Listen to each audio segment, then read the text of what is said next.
तो बुजुर्गों का जो है, जो वयोवृद्ध होते हैं, उनका जो सोच होता है, एक छोटा भी सोच ले, एक छोटे से बालक के संबंध में थोड़ा सा ज्ञान सागर ने सोचा, थोड़ा सोचा, 3-4 साल सोचा, सोच भर लिया उन्होंने, इसको महान बनाना है, इसको महान बनाना, बस इतना ही सोचा है। और उसी दिन से विद्याधर आचार्य विद्यासागर महान बनना चालू हो गए। इनमें इतनी ताकत नहीं थी, इनमें इतनी ताकत नहीं थी कि इतने जल्दी ये ज्ञानी बन जाएंगे, इतने जल्दी ये इतनी ख्याति पालेंगे, इतने जल्दी ऊंचा उठ जाएंगे। इनमें ताकत नहीं थी। माद ज्ञान सागर ने, इनके वयोवृद्ध साधु ने इनके संबंध में सोच लिया। वयोवृद्ध आंख से कम दिखता है,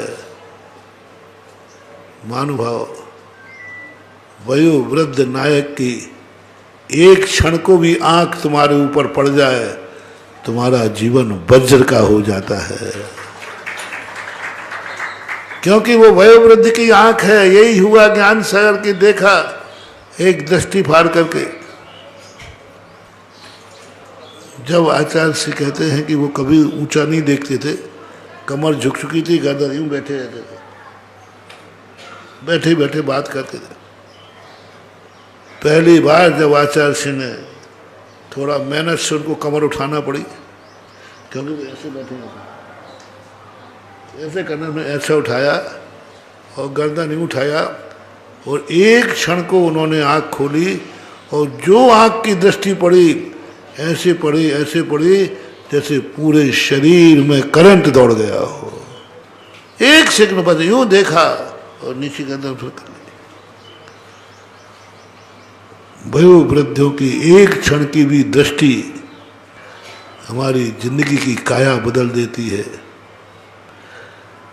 गुरु महाराज के, वयोवृद्ध गुरु के, नायक के आपके मुंह से शब्द निकल जाएं, बस तुम्हें उन शब्दों को मंत्र मानना है बस, क्योंकि ये शब्द रटे हुए शास्त्रों के नहीं हैं, ये शब्द वकील के फकीर के नहीं हैं, ये शब्द उनके अनुभव में से पगे हुए निकलते हैं, अनुभव से निकलते, रटे रटाए नहीं, बनावटी नहीं है।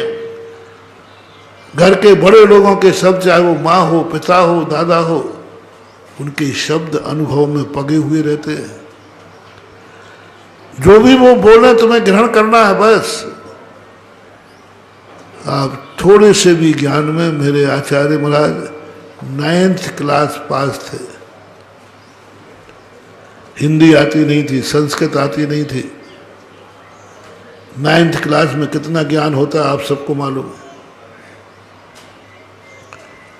इतना ज्ञान आचार्य शिव कहाँ से हो गया, कैसे हो गया? उन बराबर कोई ज्ञान ही नहीं दुनिया में, कुछ नहीं महानुभाव। एक वयोवृद्ध गुरु के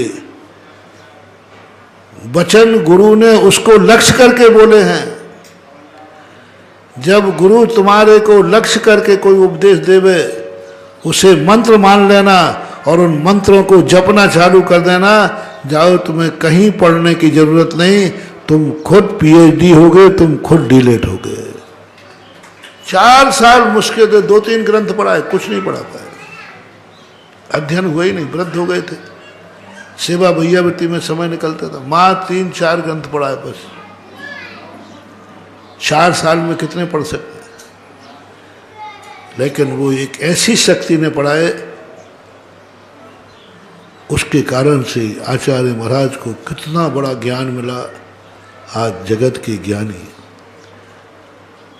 एक दीक्षा मिली, एक चारित्र मिला, कांपते हुए हाथों से दीक्षा हो जाए, अनुभवशील से दीक्षा हो जाए, बहुत बड़ी चीज होती है, बहुत बड़ी चीज होती है। क्योंकि वो संस्कार आगम का नहीं रहता, वो इनके वर्षों की साधना का रहता है। ऐसे आचार्य ज्ञान सागर महाराज का आज समाधि दिवस है। भारत के पहले 2 आचार्य हुए जिन्होंने विधिवत समाधि ली, और भी छोटे मोटे हुए हों तो मुझे पता नहीं। अभी तक जो आगम में समाधि कहते हैं, आगम में संलेखना कहते हैं, वो मात्र आगम में रखा हुआ था और आज भी रखा है। लेकिन समाधि कैसे की जाती है, पहले से निमंत्रण कैसे किया जाता है मृत्यु का, प्रथम आचार्य थे पूज्यवर शांति सागर महाराज, जिन्होंने विधिवत लेकर पूरा क्रम से आगम के अनुसार अन्न जल त्यागते हुए अंत में जाकर के प्रयाण किया। दूसरे महाराज आचार्य ज्ञान सागर महाराज, पूज्य गुरु नाम गुरु, मेरे गुरु नाम गुरु जो आचार्य महाराज थे, मेरे गुरु के गुरु थे वो। उन्होंने तो जो आचार्य संलेखना ली है गजब की, आज के युग में ऐसी संलेखना आज तक किसी की देखी नहीं गई कि अपने हाथों अपने शिष्य को आचार्य पद दे करके और स्वयं समाधि लेने में और बढ़िया समाधि करें। इतने गजब की समाधि हुई है। आगम और ज्ञान सागर महाराज की समाधि में किंचित मात्र भी अंतर नहीं था, जो उस समय लोग सुनाते हैं और आचार्य श्री के मुख से भी सुना है कि जो आगम में लिखा एक एक चीज आगम की थी, संलेखना आगम की थी। ऐसे व्यक्ति ऐसे विधिवत पूर्वक 2 ही आचार्य हुए अभी तक, बाकी कोई आचार्य एक आध को छोड़ करके विधिवत संलेखना नहीं कर पाए, आचार्य पद नहीं छोड़ पाए, विधिवत अन्न जल का त्याग नहीं कर पाए, विधिवत अपनी सारी व्यवस्थाएं नहीं बना पाए, जैसे ज्ञान सागर महाराज ने किया। अपनी समाधि के 6 महीने पहले, आज जेठ बदी अमावस्या है,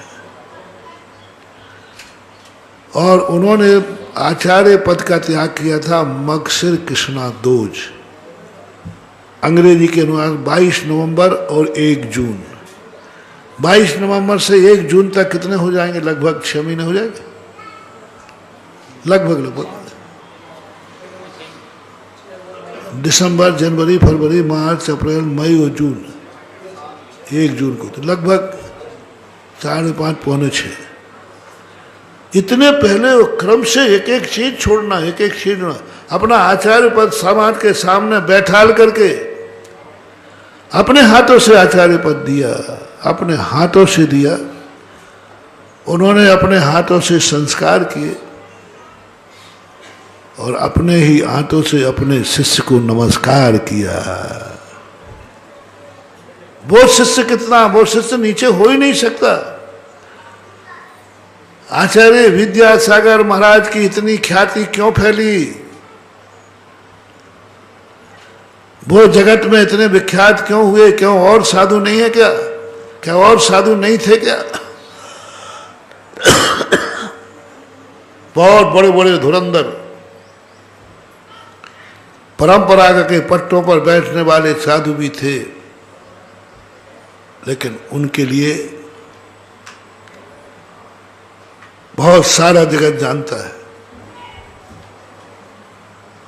आचार्य ज्ञान सागर महाराज को, विद्यासागर महाराज को या ज्ञान सागर को, हमारे यहाँ पट्ट का आचार्य नहीं थे, ज्ञान सागर थे ही नहीं, साइड में थे, मुनि थे। लेकिन आचार्य श्री की जो प्रसिद्धि हुई, मूल कारण है कि आचार्य विद्यासागर वो कृति थे